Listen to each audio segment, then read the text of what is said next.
Well, here we are, everyone. December 30th. Start off we're going to end the new year, or end the old year, into the new year. Sorry, I'm a little buzzed. Anyway, I haven't done a video over yet, but work on these bad girls all night long, assembling them down here in Toledo, the assembly plant. So I finally decided to spring on one. I had she's over there, a Kia Sorento. Cadillac converters got cut off off of her twice at the complex while I was working. Ended up getting totaled out the last time, so ended up buying it back, fixing it up for cheap, and took the rest of the money and put down on this big girl here. She's a beast, let me tell you. Took her out in the snow and everything when we had some of that ice. She did great. She's a 2022 Sport S. Got her from Williams' brother, Dundee. They did a great job. It's a soft top. Nothing fancy. Well, it is a little fancy, I guess, some people say. But like I said, it was just a Sport S. They had it built up. They put a 2.5-inch rough country lift kit on it. I think it's the N3 of the monotube shocks, kind of in between. Wish they would have gone up one more, but it is what it is. They did the 20-inch Mudster off-road, 13.5-inch all-country mud terrain tire. I ended up finding some interliners.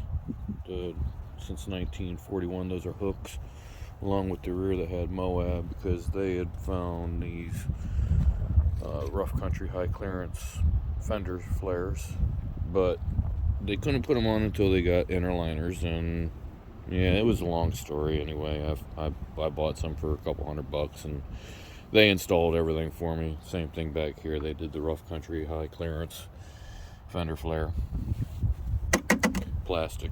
It is what it is. A lot of them don't have it, but we got the fuel door, got the little Jeep on the inside there. Hard to believe I washed this pig the other day. It was 2 days ago. Back here we decorated her up for Christmas time, did the whole wreath and all that good stuff, got some lights in there. And it might be a little messy back in here, I'm not sure. Yeah. Got the power inverter set up back there. Got my new welding helmet to be able to work on the exhaust of the Kia finally. Little ammo tray over there from Harbor Freight. Got my tow straps in there. Anyway, just run the lights right up on through here. Make sure you don't pinch that wire. You're good. I moved the fuse up in the fuse block to where that comes on and off with the ignition. Most generally, they're wired up. The fuse is placed where it'll stay on the whole time. But anyway, same thing on the other side here. All that good stuff. Take a look in the back. Yeah, got the nice rubber floor mats in the front and the rear. Car seat, baby girl loves it. Took her a little while getting used to the top being down, but she finally got used to it.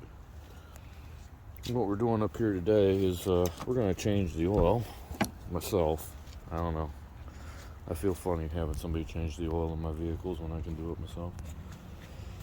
Plus, we're going to upgrade the front dampener, front steering dampener. They left the factory one on here, even with the big old 37-inch tires. So we've been having a little bit of a shimmy on the steering wheel. So the cannabis pirate went out and bought himself a Christmas present, and that is the Falcon 2.2, Falcon EF 2.2 adjustable stabilizer. So we're gonna put this bad boy on and see what it does, see if it stiffens everything up like they say. Kind of excited about it. So, got the garland on the front here. Getting back to the Jeep. Oh, give me a minute here. Let me set you down for a second.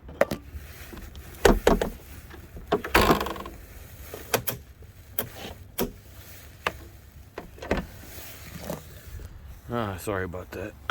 Under the hood we have the 3.6 e-torque with the 8-speed. It's got the 373 gearing in it right now. We're saving up a little bit of moolah to put 488 gears in her. Hopefully that'll get her right back to where she was at factory. I'm also thinking about putting a cold air induction intake on there. A few other things here. We're gonna hang on to her for a while. I think this is eventually gonna be my daughter's Jeep. I hang on to vehicles for a long time when I buy them. The Kia there, that's an 07. I think I got it in 09. And where are we at? We're in 22, 23 coming up, and I still got her. She's got 167,000 miles that were mostly put on by myself. So I think I got it with like 15,000 miles on her. So I know the ins and outs of that vehicle. This one here, we're gonna know the ins and outs of hers too. I already know the basics to her. I work on them all night long, like I said, building them. So what the hell, let's put one in the driveway here.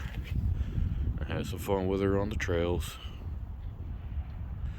Hopefully get her out, have a good time here sooner or later. Get her paid down a little bit before I take her off-roading too much. You know how that is.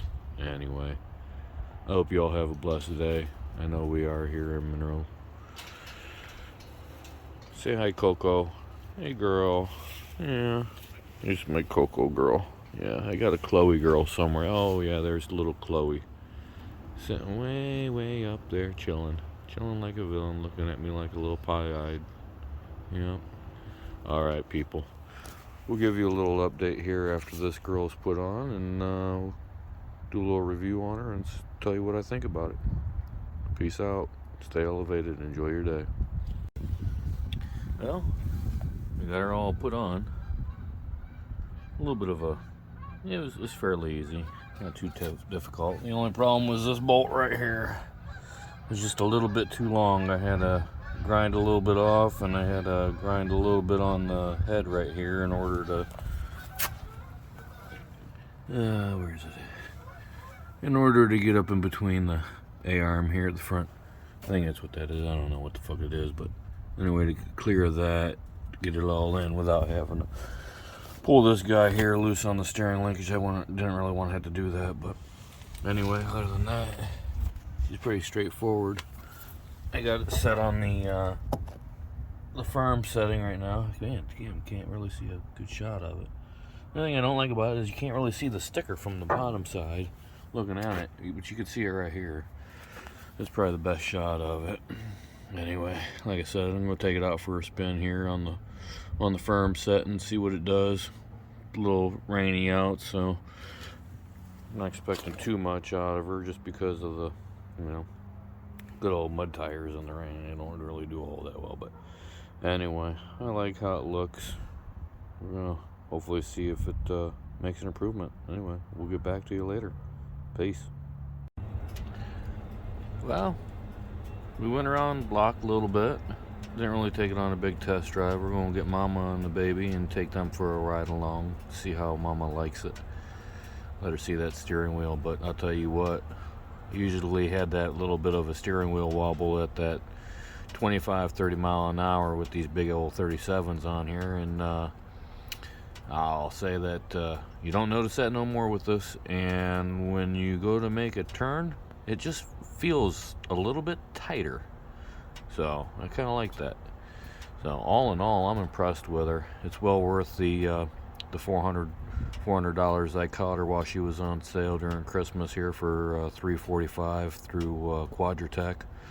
May still be on sale, I don't know. But anyway, if it's not, it's still well worth the money. We're gonna, as the week goes on, we're gonna take and mess with that setting down there and probably flip it over to medium and see how she does. But right now I like it on the firm setting around town here. I'm gonna take it on the highway, see what happens. But anyway, here's the stock dampener.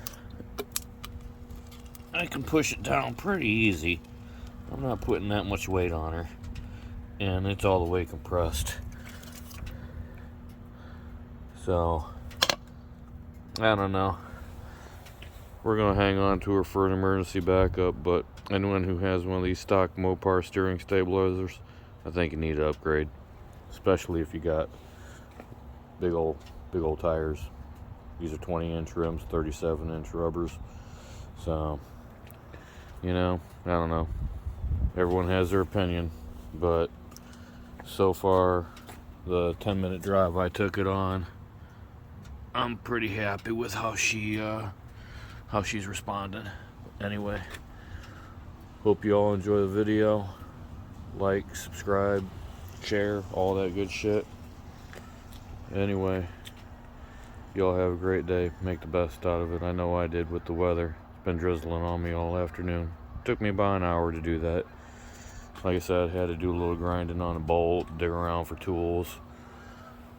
Oh, my garage. There's the garage. I can't work in there nowhere.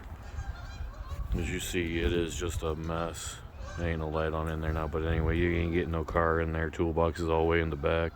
Fucking shit's a pain in the ass. Anyway, peace out, everyone. Later.